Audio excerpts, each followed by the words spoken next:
Sami Zayn is pathetic. Welcome back to Fog Wrestling. And of course, he won a gauntlet match on Monday Night Raw, but apparently that wasn't good enough for him.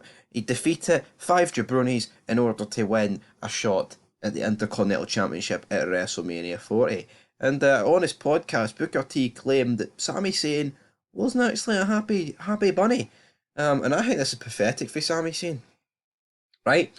So let's dive into what Booker T said. He says, and I quote, I talked to Sami Zayn actually on Tuesday morning. We were flying to Orlando, we were sitting next to each other on the plane, and I swear, the same thing like you said. So many people was pulling for Chad Gable in that match, and Sami said, man, what a match, man. I said, what a match. You're going to look back on this one day and say, that was the one that catapulted me to the next level. That was one that put me in the light and let people see exactly what I can do. End of quote. So, hold on.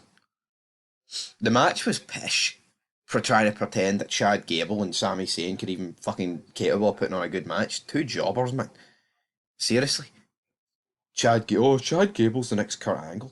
Aye, if Kurt Angle was 4'2" and, had no fucking charisma, maybe then I could see the analogy and the comparison, but no, absolutely not. Not going to happen. Not for me. Don't get it one single bit. I mean, who's Booker T trying to kid here, right? That Sami Zayn is going to look back on this match and be like, you know what?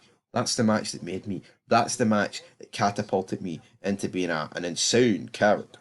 A great character. Fucking come on. Wake up and smell the coffee, son. Not a chance is that going to be the case. Booker T, he's come up with some crazy stuff this week, and trust me, there's going to be a video later on, but some more crazy stuff that Booker T has in fact came out with. But yeah, he was up. Let's just dive into the second bit of the quote, shall we? And I quote, he was so literally upset about the online heat that he got from the fans. He's like, man, I thought the fans loved me, and then the next thing you know, I see all this stuff. I say, man, you can't listen to that white noise. You got to think about how great that match was, and you're going to look back on it one day and say, man, that was really something. Really, really good work that I did. But man, he was still like, I was that feeling that he let someone down because the fans didn't think the match was as good as I thought it was. And it's professional wrestling, right? It's a TV show. It's not real, Sammy. Alright? And people maybe just upset with you winning over Gable because they'd rather Gable to win. It's two faces. It's rare you get a match, right, where two faces are liked as one another.